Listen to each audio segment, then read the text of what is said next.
Assalamu alaikum wa rahmatullahi wa barakatuh. How are you guys doing? This is a very important session that we're going to be talking about today. And this is a session which is about takfir. And takfir really is the Arabic word meaning to excommunicate in the terminological sense. And why have we decided to talk about this? Because it's something which affects the Muslim community and affects the da'wah of Muslims. It affects cohesion within Islam or within the Muslim world, people in Islam. And therefore is worthy of discussion, is worthy of elaboration, is worthy of elucidation. We're going to read, inshallah, as we always do, the part of the poem which discusses this matter, and then we're going to speak about this in a little bit more detail.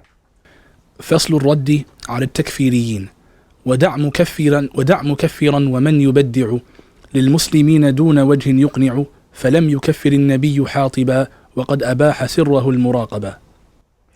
So this is a very short and brief poetic expression here. And basically what the Sheikh was mentioning are two groups of people which we're going to handle in turn. The first are what we'll refer to as Takfiris, or those who have an inappropriate way of excommunicating other Muslims. And others who are Tabdi'is, who they do the same thing, but when it comes to the bid'ah, or claiming that these people are heretics, of other Muslims. They're taking them out of the fold of orthodoxy. And so we'll start in turn with the Takfiris. Now, Takfirism is a very important topic, not least because it is the gateway, if you like, is the auxiliary road to these kinds of groups which kill people, whether Muslims or non-Muslims, in trains, planes and automobiles. They are the ones who, ISIS, as we've seen, for example, kill other Muslims and other individuals. We've seen them try and take land and in the Middle East and do all kinds of atrocious acts, and they take us back. They take us back in terms of the da'wah. They take us back in terms of what we stand for. They take us back in terms of what Muslims come to represent, and of course they act as a serious barrier to entry for Muslims that are considering, or people that are considering Islam as a religion of truth, because they say, look at this, it's a religion of war, it's a religion of violence, it's a religion of barbarism, and so on and so forth. So we need to know where this all starts. We need to know the history of it. We need to be familiar with these things, because if we are not, then once again, the detractors, right-wing detractors, alt-right detractors, Orientalist detractors, and even within our own ranks, those individuals who have been tainted and corrupted with these kinds of ideologies will make it seem as if this is the interpretation which is normative and orthodox within Islam. Now, I just want to add one thing. So why is it that excommunication will lead, this is a question that someone may have, why is it that excommunication will lead to the killing of people? Why is it in particular? So why can you not, for example, why is it inconceivable that excommunication does not lead to, for example, just the shunning of people? Why does it lead to the killing of people? As we'll find, or come to find out, that excommunication is needed for the killing of people in order to categorize them as harbis, which is really a category, which is the combatant. And the jurists in Islam have divided, non-Muslims for convenience into three different groups: the mu'ahad, the dhimmi, and the harbi. The combatant, meaning the one who means harm to you and to your community, the one who is a threat. And so obviously, in order to attack and kill Muslims, you'd have to first get them out of Islam and then make the argument that they are now in this category of harbi, or the combatant category. So there's two things that need to be done. First, the excommunication needs to be done, and then you need to somehow argue that they are not just disbelievers, because an apostate would not be killed through vigilantism. Okay, that you need to argue that these people are actually combatants, that they are somehow a threat to you, an existential threat to you, to your community, and that their blood is halal. Literally, these are the steps that need to be taken. Now, we're going to go through the slide. Ibn Taymiyyah, a scholar, which is very important in this discussion, because it's not true, by the way, to think that all Takfiris are Salafi inclined. As we're going to come to see today, many Takfiris are Sufi inclined, they are have been Ash'ari inclined, Maturidi, all of the groups of Islam, there have been Takfiris in every single one of them. It's not the case that, just because today the popular type of Takfirism is Salafi Takfirism, or if you want to call it that, well, it's not really Salafism in the sense of going back to the Salaf, but they ascribe themselves to that kind of thing. So that their reading list would be Ibn Taymiyyah, Muhammad ibn Abdul Wahhab. That would be their reading list. They wouldn't refer, like for example, ISIS or Al Qaeda or Jabhat al-Nusra or whoever it may be. They wouldn't refer to, I don't know, Al-Shafi'i or they might actually, to be fair, they were Al-Shafi'i, but they wouldn't refer to Abu al-Hasan al-Ash'ari, for example, necessarily, or Al-Ghazali, or they wouldn't refer to Al-Razi, for instance. They would refer to Ibn Taymiyyah, they would refer to Abdul Wahhab and so on. That is their reading list. Now, they're not actually following Ibn Taymiyyah and Abdul Wahhab. This is the discussion. Okay, well, let's look at that. But what they claim to follow is this. This is important, okay? And so what he states, and Abu Zahra is a person who's contemporary, who writes about these kind of heresiological issues, is that the oneness of Allah subhanahu wa ta'ala, these are the things that are very clear in Islam. And by the way, there's an ayah in the Quran, وَلَا تَقُولُوا لِمَنْ أَلْقُوا عَلَيْكُمُ السَّلَامَ لَسْتَ مُؤْمِنًا وَلَسْتَ مُسْلِمًا تَبَتَغُوا عَرَضَ الْحَيَاةِ الدُّنْيَا. That do not say to the one who says salam to you that you're not is it mu'min? Mu'mina. That you're not a mu'mina, that you're not a believer, that you may try and, get some kind of worldly gain from that. So it's clear that the things which are very clear in Islam is the oneness of Islam, the prophethood of Prophet Muhammad sallallahu alaihi wasallam, the Quran is revealed by Allah subhanahu wa ta'ala, the issues known by necessity, which is referred to as ma'lum min ad-din bid-darura. Now the truth of the matter is that sometimes there needs to be takfir as well. We're not saying, the argument is not that there's no such thing as takfir in Islam. I don't want anyone to get that wrong, because there are some things which if you do reject, that you become a disbeliever. For example, if someone rejects the prophethood of Prophet Muhammad sallallahu alaihi wasallam, or the oneness of God, or the things which are known by necessity in the religion of Islam, they cannot, even if they call themselves Muslim, they cannot actually be Muslim. Because being Muslim is not just believing in Allah and the Messenger. It's actually believing in Allah and the Messenger in the ways which are clear in the Quran and the Sunnah. And Allah, He makes this clear that the Quran has ayat in it وَفِيهَا آيَاتٌ مُحْكَمَاتٌ هُنَّ أُمُّ الْكِتَابِ وَأُخَرُ مُتَشَابِهَاتٌ. That there are some ayat which are very clear cut in chapter 3 verse 7, unambiguous, and other ones which are ambiguous. فَأَمَّا الَّذِينَ فِي قُلُوبِهِمْ زَيْغٌ فَيَتَّبِعُونَ مَا تَشَابَهَ مِنْهُ ابْتِغَاءَ الْفِتْنَةِ وَابْتِغَاءَ تَأْوِيلِهِ وَمَا يَعْلَمُ تَأْوِيلَهُ إِلَّا اللَّهُ. That the ones who want to create some kind of corruption will follow the ambiguous verses rather than the muhkamat, the foundational ones. So in terms of al-ma'lum min ad-din bid-darura, there are things which, by the way, books that have been written about this, about what is ma'lum min ad-din bid-darura, or the issue of things which are known in the religion by necessity. And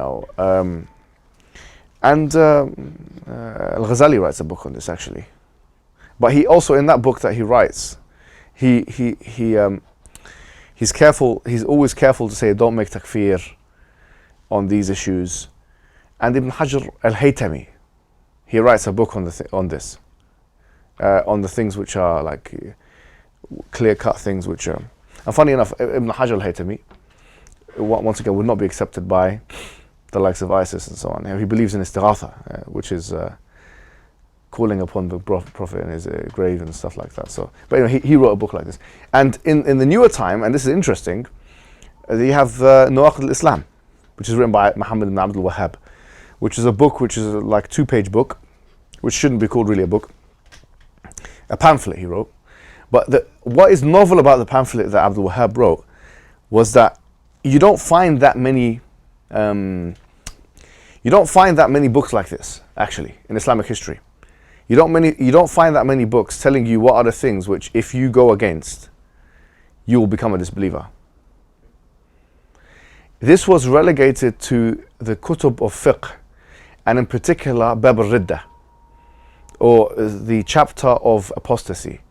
So for example, if you're studying the Shafi'i madhab or the Hanbali madhab or the Maliki madhab or whatever madhab it is, then you look at the bab or the chapter of Riddah, and they'll tell you these are the things that it's well known that if you don't believe in them, that you'll become a disbeliever. And to be quite fair, in the introductory books, they don't really spend too much time talking about them. You know, they'll mint 2 pages, 3 pages, you know, these kind of things. Like it's not really elaborative. Even in the mutawalat, even in the big books, they're not elaborative. I mean, so this is one of the novel reasons why, in my mind, why Abdul Wahhab's pamphlets became quite popular, because they gave they made a theme of something which was not really a theme in the Islamic tradition. That, and of course political issues as well. So these are the things which are known ma'lum min ad-din bid-darura, and there's recently been books that are written about al-ma'lum min ad-din bid-darura, things which are known in the religion out of necessity and stuff like that. But these are contemporary writings rather than classical ones. Now, in terms of the group that we should be aware of, are the Khawarij. And this is a group which the Prophet Muhammad ﷺ himself warned about, you know, in very many hadiths which are very well known.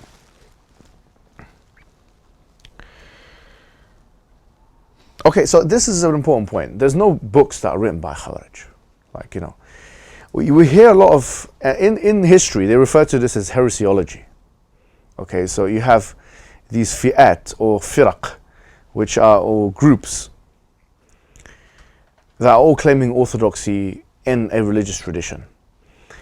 And we know about them either through the works of their main proponents or through the works of their adversaries. Now, the truth of the matter is, Jahmism, proto-Mu'tazilism, not talking about Mu'tazilism, there's a lot of works on it, like not proto-Mu'tazilism, Wasil Ma'ata and these guys, and also Khawarijism, if you want to call it that, right? Or Kharijism. These things, we don't have anything. A Karramiyah, we hear about these groups, a Karramiyah, the Khawarij, the Jahmis. We'll hear a lot about them. You'll see in the books of Hanabila, books of Ash'aris, books of Maturidis, that these groups existed and they're bad. And this is the reason why they're deviant. And we're not saying that's not true, but we're just saying we don't have these guys' books themselves. We don't know to what extent this is a biased, like from a completely strictly academic perspective. We don't know to what extent this bias has impacted or distorted the ways in which these people have understood their version of the truth. You know, and here once again, one man's orthodoxy is another man's heterodoxy, right? One man's orthodoxy is another man's heterodoxy. I'm not making the case for, oh, therefore he agrees with the Jahm and he agrees with the Khawarij. I'm not, but I'm just saying we don't have their books.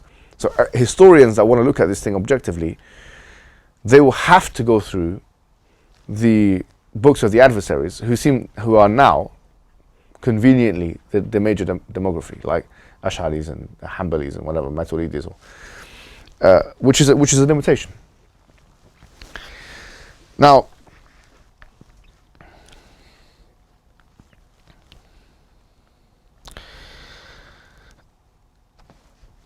the book by Abu al-Hasan al-Ash'ari, he wrote a book called Maqalat al-Islamiyyin. Abu al-Hasan al-Ash'ari. And who is Abu al-Hasan al-Ash'ari? He is a man who started off as a Mu'tazili, you know, and who, after him, the Ash'ari school of creedal school of thought formed. Or at least those who claim to be Ash'ari are saying that they follow this man. So it's a very important man, okay? And he wrote a few books. One of them is called Maqalat al-Islamiyyin, which is basically about the different groups that existed. And he himself, when he talks about the Khawarij, realizes the limitation in being able to identify their belief system in any kind of detail. Now, the Khawarij and the Mu'tazilis were both very volatile groups in the sense that it's different to know exactly what kind of texture or what kind of spectrum existed within both in the early days. But they were both reactionary, and in fact, the Khawarij were very much reactionary to another group called the Murji'ah. Now, the Murji'ah, and we'll come to the beliefs of the Khawarij now. The Khawarij and the Murji'ah should be known in conjunction with one another. Okay, the Khawarij believe that if you commit major sins, that you become a disbeliever. This is the belief of the Khawarij. Now, question? What are the major sins, if anyone? How would you define? Let me get people involved. How do you define a major sin? Something that there's a punishment like ascribed for it in the Quran and Sunnah. Yeah. So this is one view. What kind of punishment? Eschatological punishment, or is it what kind? Like heaven and hell? Yeah, all right, or hell in particular. Yeah. I mean, this is one view. Basically, long story short, there's more than one opinion, and this shows you the layers of complexity here, as to what constitutes a major sin. So there's no consensus as to what stipulates a major sin. Some scholars say it's only the 7 that are mentioned in the hadith of al-Mubaqat al-Sab'a, the 7 major sins. There's a hadith talking about 7 major sins. And it mentions things like shirk, and it mentions things like riba, and it mentions things like, interest, it mentions things like being bad to your parents and so on.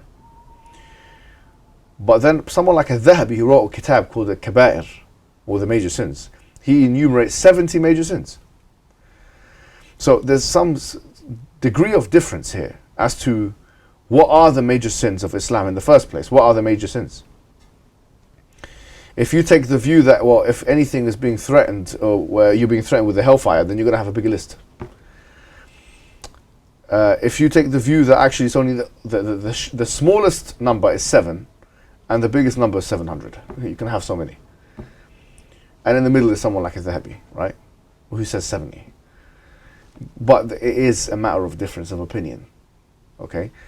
But they say if you commit a major sin, and then you have become a disbeliever. Which is why they have made takfir on the Sahaba themselves, the companions. Now can you imagine that these early people made takfir, they excommunicated the top Sahaba, Umar ibn Khattab, Abu Bakr as-Siddiq, Uthman ibn Affan. They killed him. They killed Uthman ibn Affan was killed by the Khawarij. Just think about that for a second, right? And the reason why they killed them is because they say they were not ruling by what Allah has revealed. وَمَنْ لَمْ يَحْكُمْ بِمَا أَنزَلَ اللَّهُ فَأُولَٰئِكَ هُمُ الْكَافِرُونَ. Whoever does not rule by what Allah has revealed is a disbeliever. Ibn Abbas, being one of the ahbar, one of the heavyweight scholars of the companions, he had a debate with one of the Khawarij, which indicates, by the way, the legitimacy and the validity of debating people who are upon deviance. He had a debate with them, and 2,000 of them came out of Khawarijism and became back to the way of the Sahaba, the way of the companions. Some of them remained the way they were. But this volatile group is what caused the divisions in early Islam.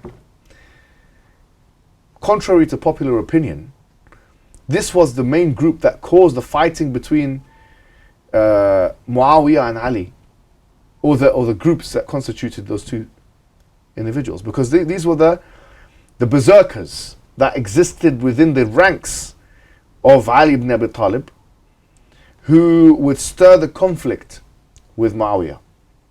And so these guys, because they were already they were excommunicating people.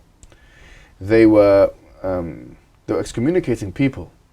They were taking it upon themselves to kill people, because remember we said it just takes 2 or 3 steps. Excommunicate them and deem them as combatants and contrary to Islam, and then that's it. Then you have fighting. You see how quickly it is. If you're going from a Muslim that you're praying with to someone that you're fighting, 2 or 3 steps. It's only 2 or 3 steps. Number 1, excommunicate them.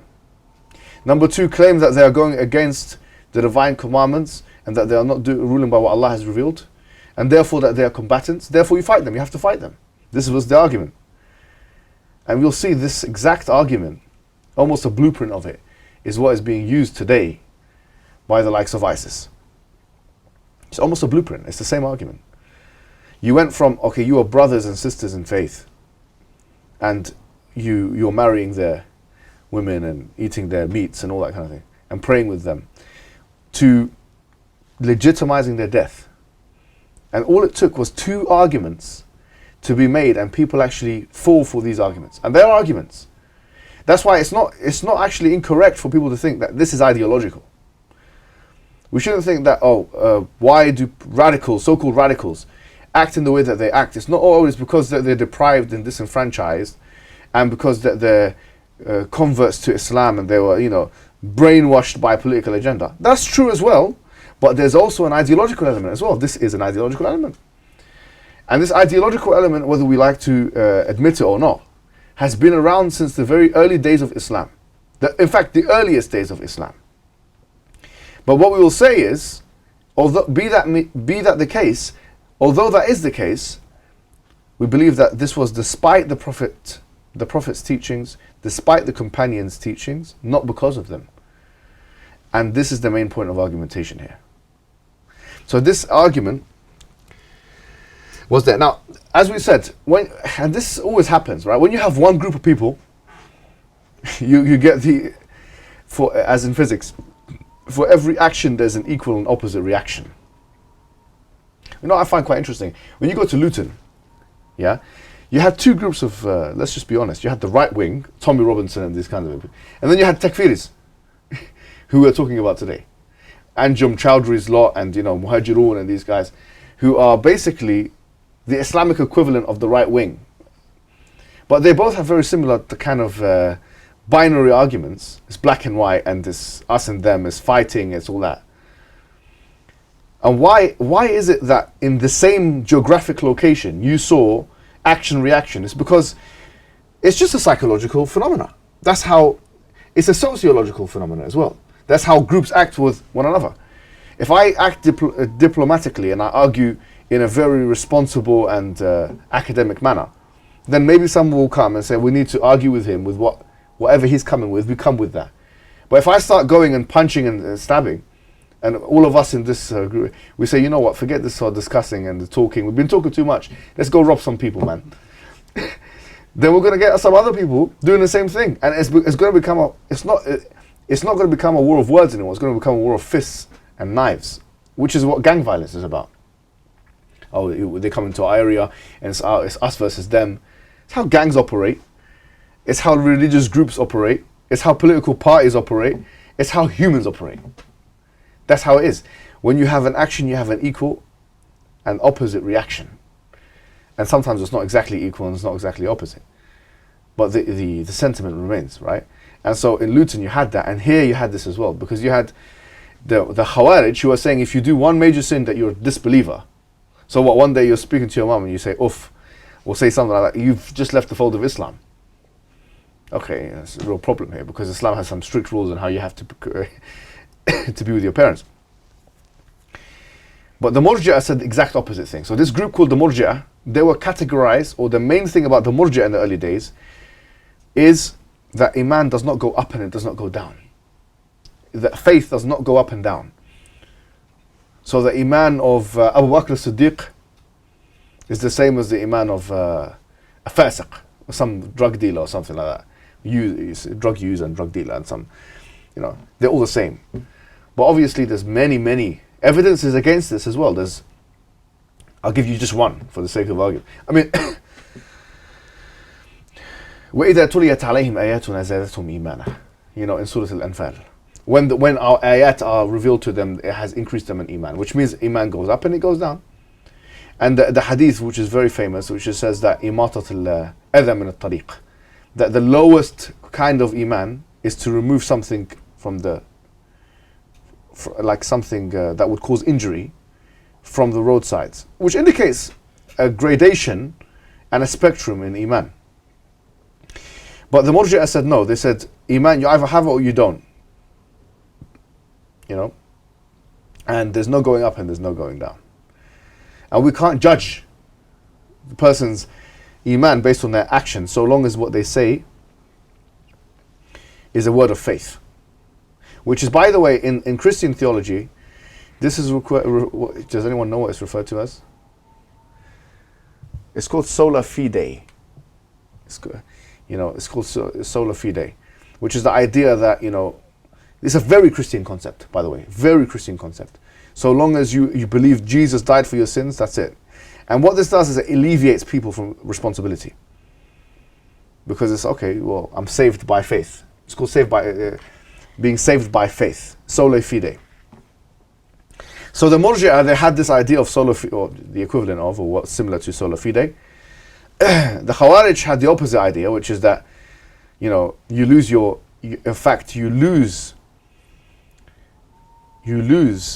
iman and your faith by doing a major action.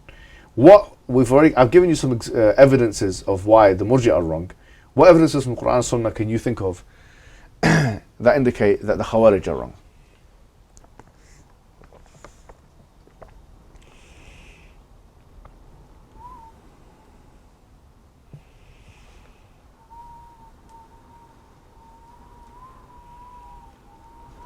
What indicates in the Quran and Sunnah that major sins do not remove your iman in its entirety?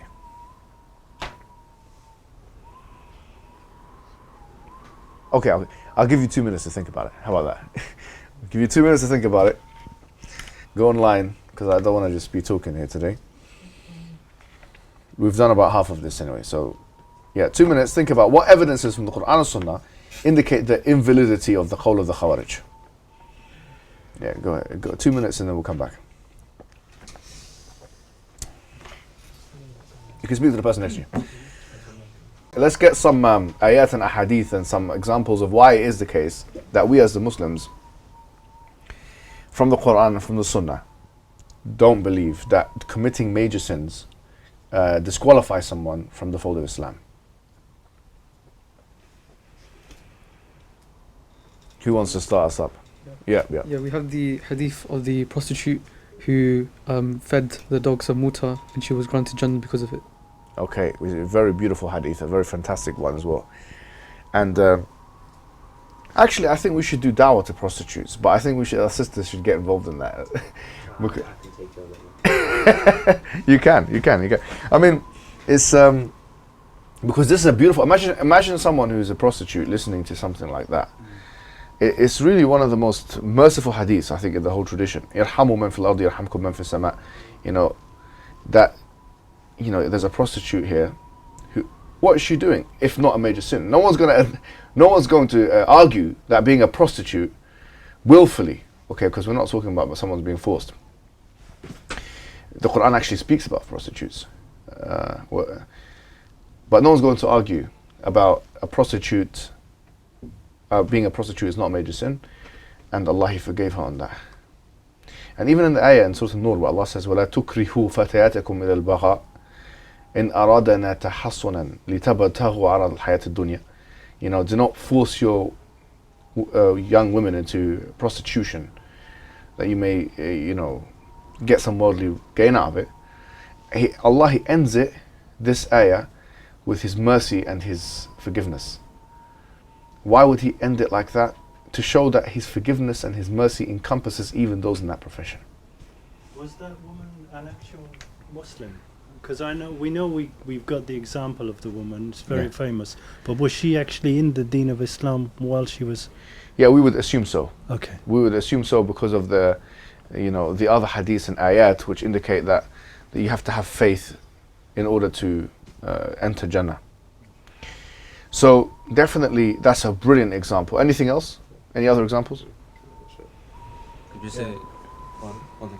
Yeah, we have the example of the companion who used to drink alcohol, and when he would be lashed for that action, some of the companions would say bad words to him. Yes. And the Prophet defended him by saying he loves Allah and His Messenger. And we know that actions are not accepted except with faith. So beautiful. That's a beautiful example. And in fact, one important one for today's climate, where drug use and alcohol use has become very high. And I think that a lot of the thing in the Muslim community, we don't know how to deal with this issue. And when I was myself dependent on opioids, prescription opioids, I have to add. No, honestly, and I had to come off them slowly. And this was not something that I was doing for fun. Well, at least I hope to think so. I realized, through the withdrawal symptoms, I'm not sure if anyone has ever had to go through this, that when you come off opioids, slowly but surely, you go through, your body shuts down, your body shivers, it starts going hot, it starts going. You're very happy one minute, and then you're very sad moment. It's crazy. It's really bad. But when I was doing the research on it, I realized that people that are involved in alcohol use and that are dependent on alcohol, if you tell them to stop alcohol all in one go, they can die, because the withdrawal symptoms can be death for someone who. So they actually do have to slowly come off it. This is such a basic thing for me to say, but many people in the Muslim community don't even realize that. Now, you imagine someone who's a convert to Islam who's addicted to alcohol. He goes to the Imam, local Imam, and the local Imam says to him, if you don't stop now, you're committing major sins. All in one go. And then he stops it, and then he dies because of a fatwa or because of the misunderstanding or lack of understanding. So these things are very important to us. And our religion is a religion of tolerance and mercy. And these are beautiful examples of how that is the case. So the reason why I mention this is because we need to not only have the prophetic solutions, because remember the man who came to the, although there was some discussion about the authenticity of the hadith, قَتَلُوهُ قَتَلَهُمُ اللَّهِ, the man who, they advised him to have a shower, basically, like a ghusl, or wash, bathing, and then he done that, and he died because water went into his skull and whatever, because he had an injury and it was a very cold day like today. So that was an example of prophetic solutions. But we also have we also must have the prophetic attitude, which is a very forgiving attitude, a very merciful attitude. Like in this situation here with the drunk man, he could have wiled out on him and said, why are you doing this? And you not read the فَاجْتَنِبُوهُ in the Quran, the ayat and so on. There's clear ayat saying how bad it is. Rijisun. It's rijis, it's impurity and so on. This man is falling into the impurity, but the Prophet is showing him the mercy, which indicates without any doubt that you can do major sins and still remain within the fold of Islam. And this includes, by the way, things like homosexuality. And this might sound like a shock to many of people here. A homosexual, just by committing the act, does not become a disbeliever. So a Muslim is a homosexual. And there's many people that do like that. There are many people that I've had communications with that commit the act of homosexuality, the actual act of it. Now, committing the act of homosexuality doesn't take you out of the fold of Islam. Only if you believe that what you're committing is okay. Like any major sin that you can commit does not take you out of the fold of Islam. And there's a beautiful hadith referring to the 99 people that were killed by somebody. Who knows the hadith and who wants to explain it?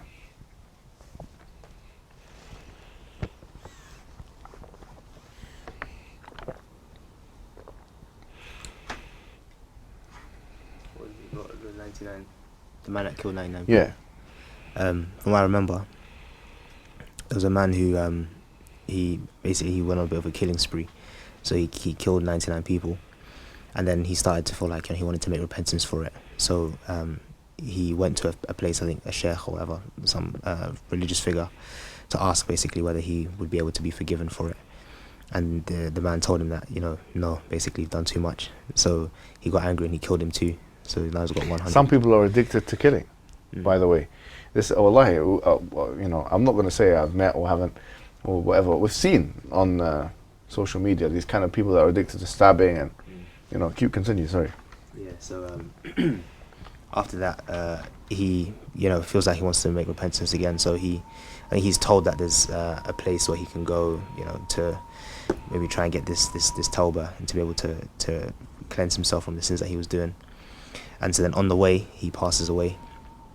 And so then the angels begin to debate amongst themselves, basically which group of angels should take him or take his soul. So should it be the ones who, the angels of the hellfire or the angels of heaven? And so then they begin to have this debate, argument amongst themselves. And so then they go to Allah, and they get told that to measure the distance between the land where he was coming from and the land where he was going to. And then whichever one he's closer to, then he will be forgiven or he won't be, based on his intention. And then, if I remember correctly, I think Allah made it such that even the scales of the earth moved such that he would be closer to the place where he was going, so that he would be forgiven.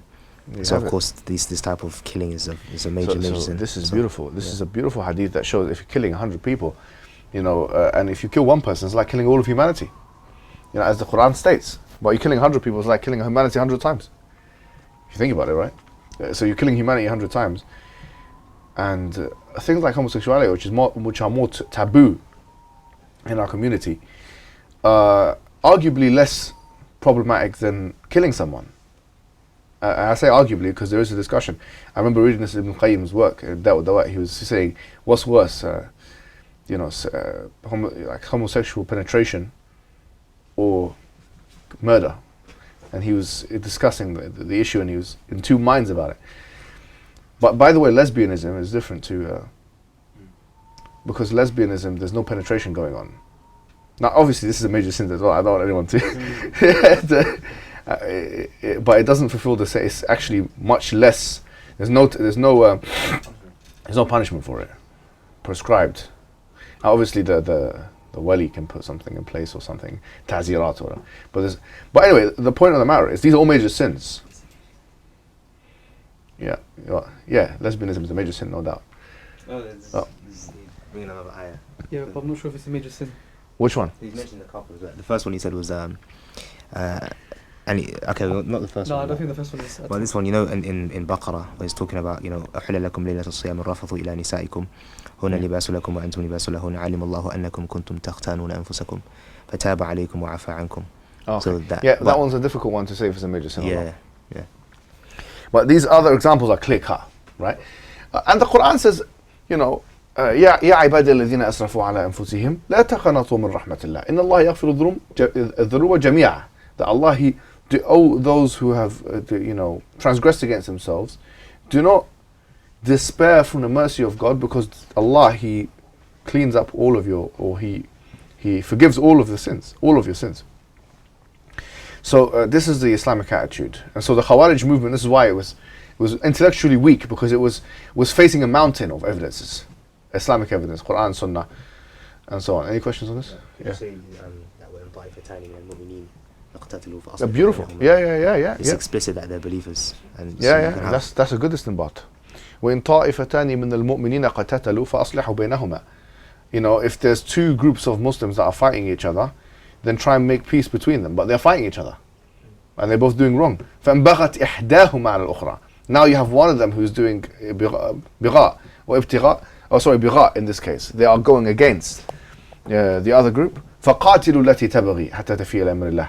To fight the ones who are transgression. So even murder is something we don't believe. So the Muslims don't believe that committing major sins takes you out of Islam. This is the Khawarij view, which is a rogue view. And do you know any group that tells you that fights Uthman and fights Ali ibn Abi Talib and fights Umar ibn Khattab, this is a deviant group. Like the Prophet Muhammad ﷺ said, خير القرون قرني ثم الذين يلونهم ثم الذين يلونهم. That the best group is, or the best generation is my generation, then the ones who come after them, and then the ones who come after them. The Quran says, فإن آمنوا بمثل ما آمنتم به فقد اهتدوا وإن تولوا فإنما هم في شقاق فسيكفيكهم الله. And interestingly, this was the verse that Uthman al-Affan was reading before he died. And some scholars say that the splatter of blood came onto that فسيكفيكهم الله, which means Allah is sufficient for you over them. Which means if they believe in what you guys believe in, and it's آمنتم به فإن آمنوا بمثل ما آمنتم به فقد اهتدوا. Who is آمنتم? It's not آمنت, because if it was آمنت it would be what you believe in, O Muhammad. But it's not آمنت, it's آمنتم, meaning the primary audience is the Sahaba, the companions of the Prophet. And Allah subhanahu wa ta'ala. And by the way, this shows you the proximity of Khawarijism and Shi'ism. Because both groups, Shi'ism, and we'll talk about them in more detail, Shi'ism and Khawarijism have something in common, which is what? Takfir of whom? The Sahaba. So Takfirism, the Shi'ism and Shi'ism and Khawarijism are two sides of the same coin when it comes to Takfir, because they're both making Takfir of the same people. And Allah subhanahu wa ta'ala in the Quran, He says, وَالسَّابِقُونَ الْأَوَّلُونَ مِنَ الْمُهَاجِرِينَ وَالْأَنصَارِ وَالَّذِينَ اتَّبَعُوهُم بِإِحْسَانٍ رضي الله عنهم ورضوا عنه وأعد لهم جنات تجري تحتها الأنهار خالدين فيها أبدا. That in chapter 9 verse 100, that from the Sabiqun al-Awwaluna, the early ones from the Muhajirun and the Ansar. The two groups of Sahaba. The Muhajirun, the immigrants, and the Ansar, the ones, the helpers. وَالَّذِينَ اتَّبَعُهُمْ بِإِحْسَانٍ, and the ones who followed them with goodness. رَضِيَ اللَّهُ عَنْهُمْ وَرَضُوا عَنْهُ, that Allah is pleased with them and they are pleased with Him. Allah has given them the golden stamp of approval, on more than one place in the Quran. And so, to attack the group of people that Allah and the Messenger very clearly, He says, the Prophet Muhammad ﷺ said, he said in the hadith, عليكم بسنتي وسنة الخلفاء الراشدين المهديين من بعد عضوا عليه بالنواجذ, that upon you is my sunnah, my way, and the sunnah of the khulafa, the rightly guided caliphs, and bite on it with your molars teeth. Who are the rightly guided caliphs? The other hadith states it's going to be 30 years in Musnad Ahmad. 30 years of rightly guided caliphs. And we know that if you add up all the four, it's 30 years. And so, for them to go against who the Prophet told us to be with and to kill them, this is the ultimate indication that they're on falsehood. Okay?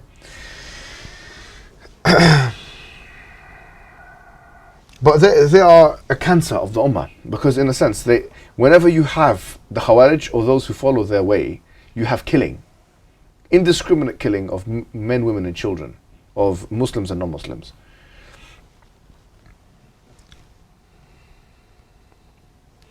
And the Mu'tazila, a lot of them believed the same thing as the Murji'ah in terms of Iman.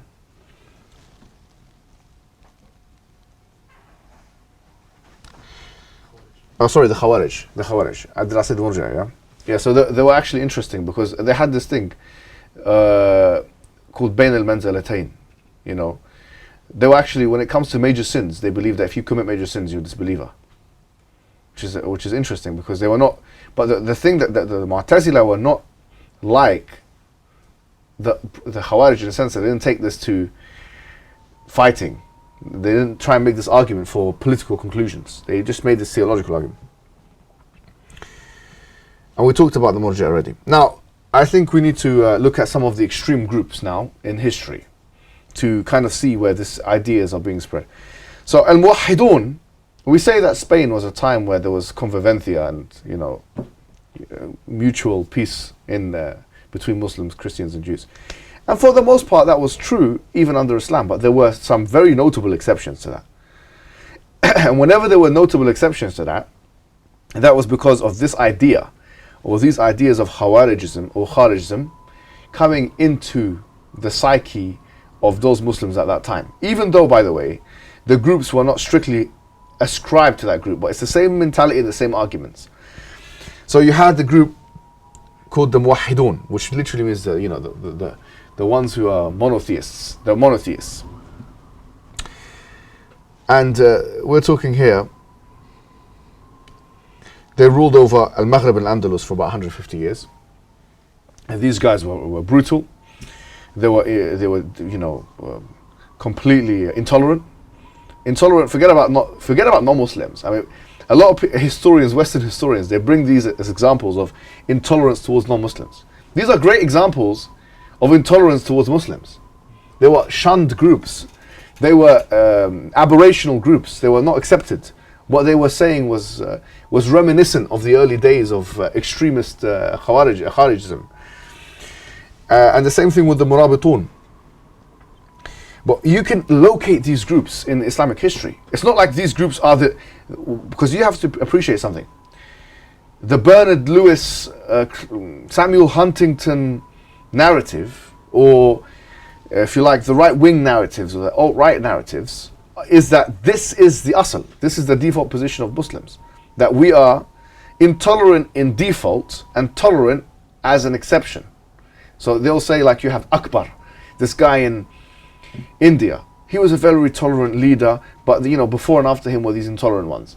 You have the westernized nationalist Turks in the Ottoman Empire, but before and after him it was intolerance. In Spain you had some people who were very tolerant, but you look at the Muwahhidun, this was the default position. Now these are the aberration. These have always been the aberration, because their arguments are not the theological, normal arguments that the majority demographic ever believed in. And these were the arguments which we've just shown are easily refutable. What's interesting about the Al-Muwahhidun is that they're Ash'ari. So once again, within Islam, sometimes you see, and I'm really sorry to say this, but you find this within especially Sufi circles, the idea that, oh, you know, all of the extremism, it's almost as if they've adopted somewhat of a right-wing narrative themselves, because they want to scapegoat. It's all about scapegoating, isn't it? So, okay, we accept that there's extremism, but it's all about Wahhabis. But before Wahhabism, this Muwahhidun were there. You can't say anything about Wahhab, because this was before Muhammad al-Wahhab. And this was before the existence of any Saudi state. You had people who are extremists in their tendencies, extremists in their behavior, intolerant in their behaviors. You can't scapegoat all your problems on Muhammad ibn Abdul Wahhab and his Atba' and his followers. No doubt his followers committed some egregious problems, and I'm not saying anything, but we're saying this is a convenient scapegoat. Because why? Because I'll be honest with you, there's an intra-polemical dispute between creedal schools, Ash'ari versus Athari versus Hanbali versus Maturidi, and they use this as some kind of leverage, as some kind of ideological Hizbi leverage. Oh, all of the problems is because of the Salafis, or it's because of the Wahhabis. No, it's not true, because you had Ash'aris who were very, very harsh as well, and the Muwahhidun are examples of that, killing people, yes, all of the same stuff that you're seeing. And so we have to be fair. There have been people from all groups, Sufis, and we'll talk about them a bit today. Brelvis, you think Brelvis, we were talking before about Pakistan and how some Brelvis, they commit some major egregious problems and make takfir en masse.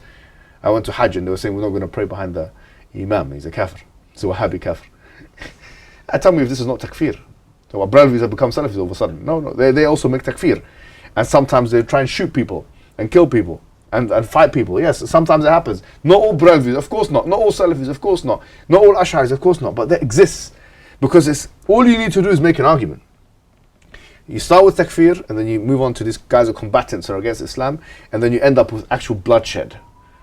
And what we're saying is that we need to take control of these narratives. And we can't scapegoat it on one group.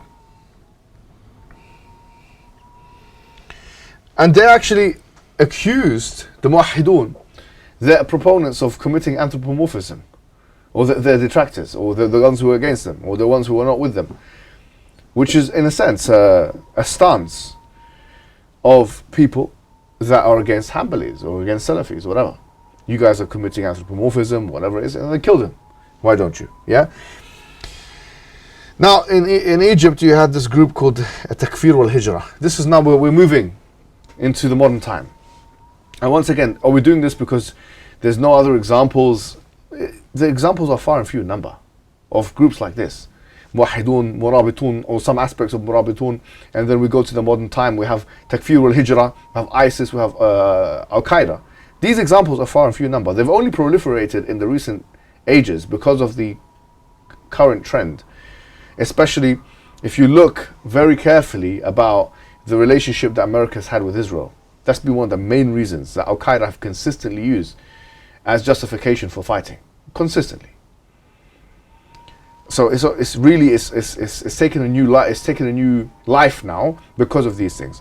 But you had Takfir wal-Hijra. It's not their name. This is a name that Egyptian community would call them, because we all knew, I say we now as if I'm part of the Egyptian community, what they were about. But this proliferated. Some people take Sayyid Qutb's works. Not that I don't think his initial intention was this himself. And they actually interpreted this in a very takfiri light, and did what they did. And of course we have ISIS, which is the contemporary example. And in many ways, this is probably one of the most, in top 3 most vicious and intolerant groups Islam has ever seen.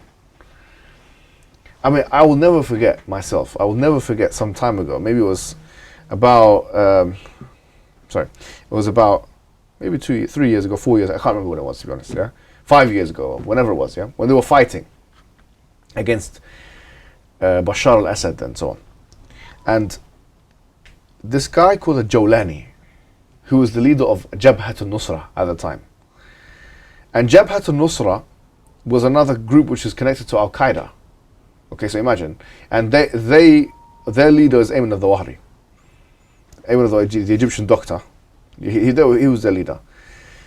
And Abu Bakr al-Baghdadi, who's the leader of ISIS, he wasn't on the scene at those times. And a Jawlani, he was being interviewed in Al Jazeera. You can find this interview online. I'll never forget this. Where he was asked, he said, the ISIS, what they're doing is they're taking our women and children as slaves. And I thought, this is unbelievable. Like, can you imagine, you are like literally friends with, you're fighting with, you're eating with, you're praying with, you're playing with, your kids are playing with their kids, whatever it is, you are one group. And all of a sudden, you are one group. This shows you the implosive nature of Takfirism. That you end up fighting your own friend, your own Takfiri friend. That like he's like you in your inclination, but you end up fighting him. He's your first, in fact, he's your first target. He's your first target. You're right next to Israel. You're not far away from them. But imagine what this does to you, right? Instead of thinking, we need to go and fight, I don't know, the Israeli occupiers or these or the Zionists.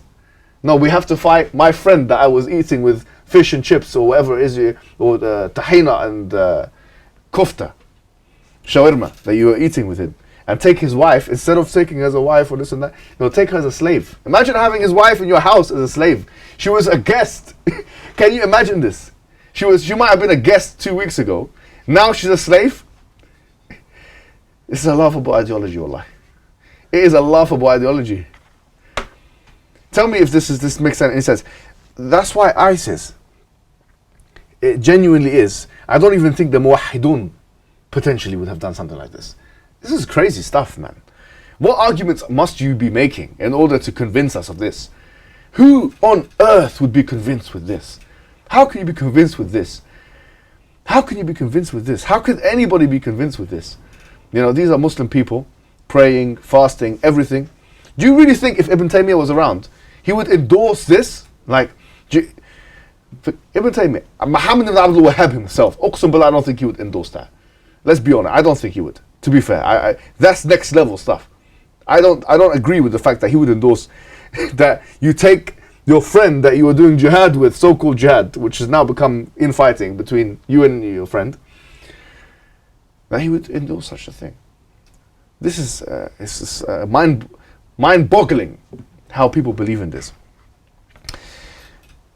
But what are the arguments? Remember, they have to move from, and I'll never forget. I think the brother, he mentioned something to me a long time ago.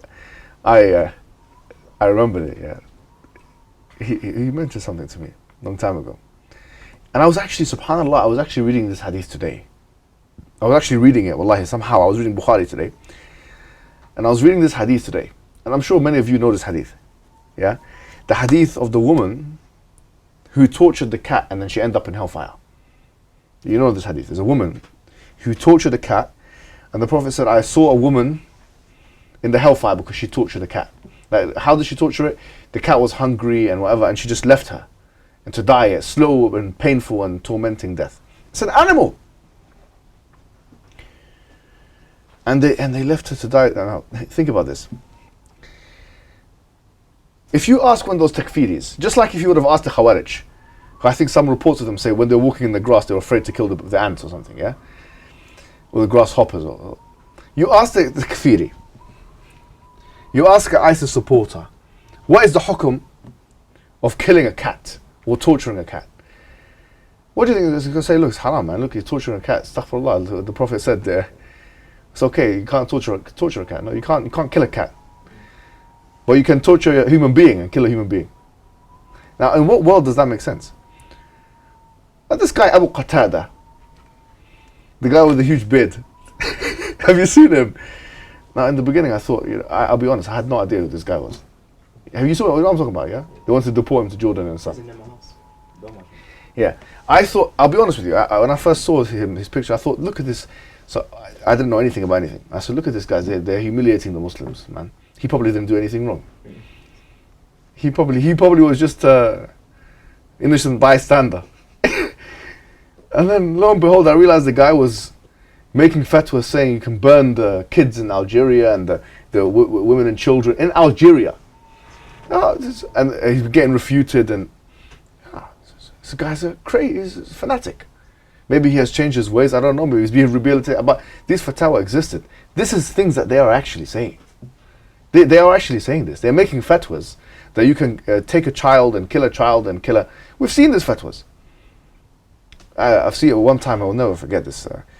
When we were younger, we used to watch Anwar Lawlaki.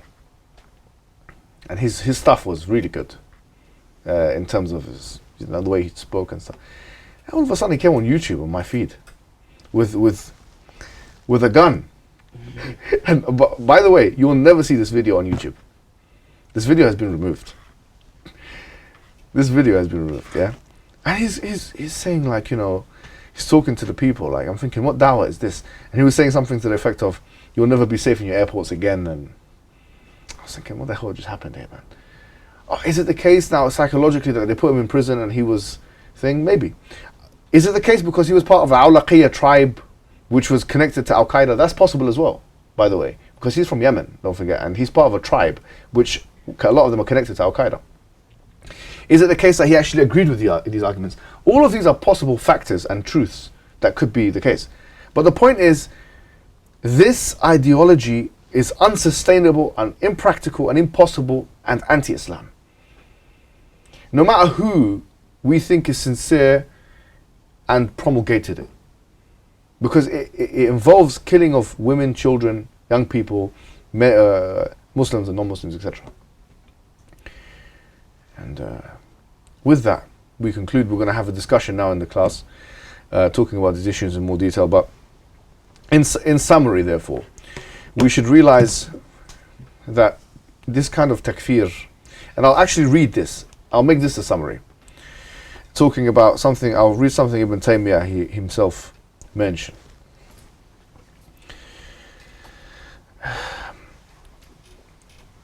Ibn Taymiyyah said the following. He said, إن التكفير له شروط وموانع قد تنتفي في حق المعين وإن تكفير المطلق لا يستلزم تكفير المعين إلا إذا وجدت الشروط وانتفت الموانع يبين هذا أن الإمام أحمد وعامة الأئمة الذين أطلقوا هذه المعلومات لم يكفروا أكثر من التكلم بهذا الكلام بعينه.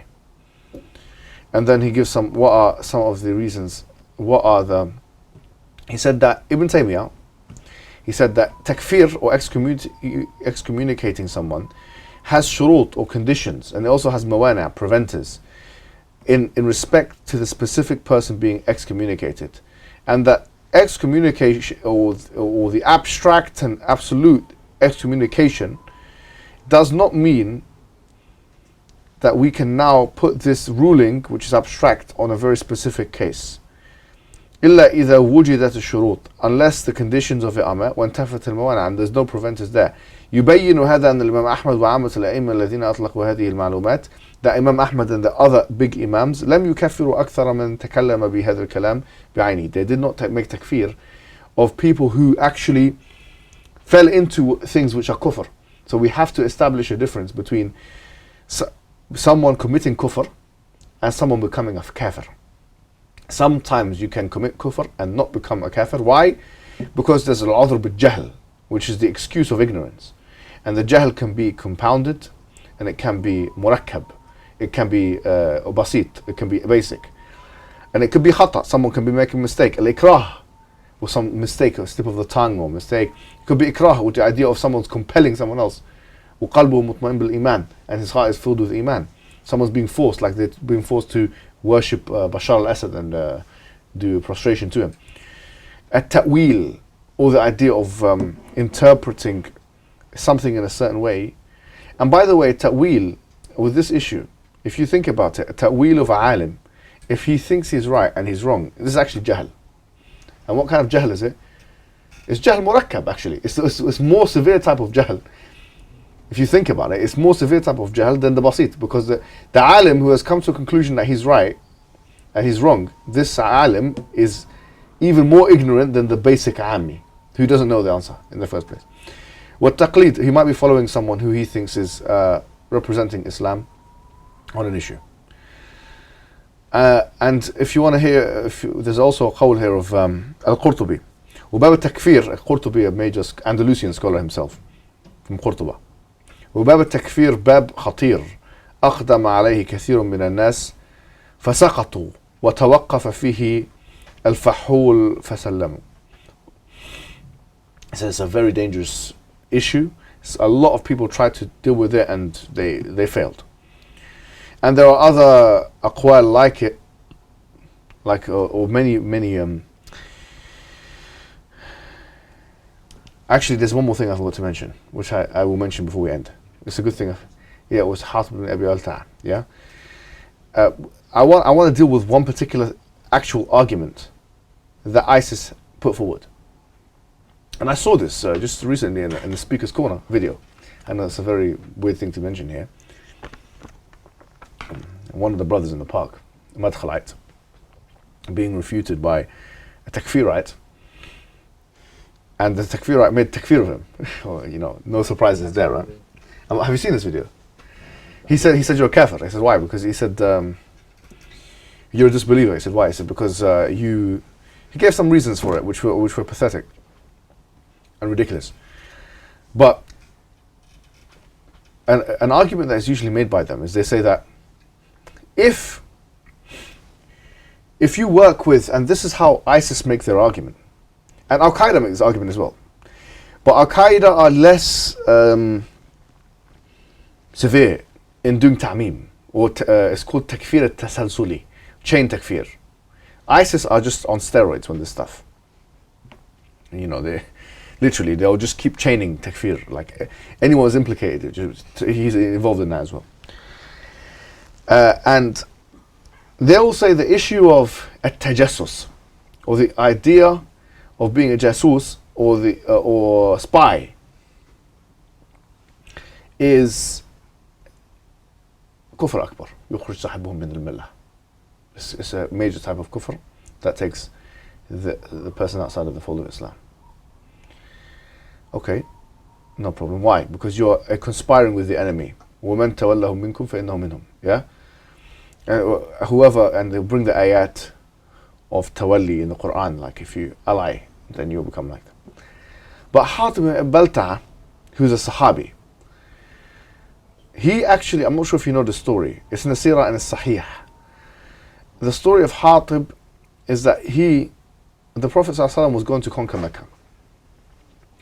And he only told a few people, and he said, don't tell anyone. Now Hatib, being one of the friends of the Prophet, went and told his family about it.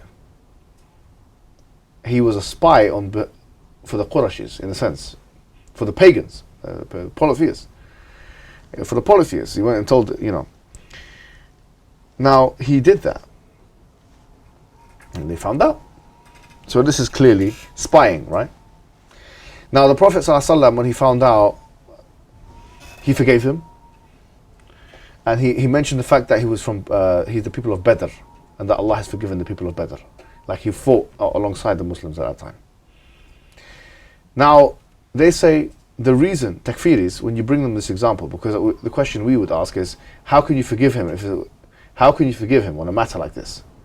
Why wasn't he killed? If he was a traitor, how could you forgive him on a matter like this? And they'll say because the reason being is because it was khasun bihi, it was specified to him because he was from the fighters of Badr. But Allah, He says, وَلَئِنْ أَشْرَكْتَ لَيَحْبِطَنَّ عَمَلُكَ. He says about the Prophet, if you commit shirk, He will completely cut off your deeds. So kufr and iman is not person specific. It can never be person specific. Whoever commits shirk and kufr, or polytheism and disbelief, even if it's the Prophet, then that person will be treated as a disbeliever. So because it's an aqeedah issue, it cannot be khas wa am, because that's an issue of fiqh. It has to be generic, right? So the point is, if they say, if they use this demented logic which they use in order to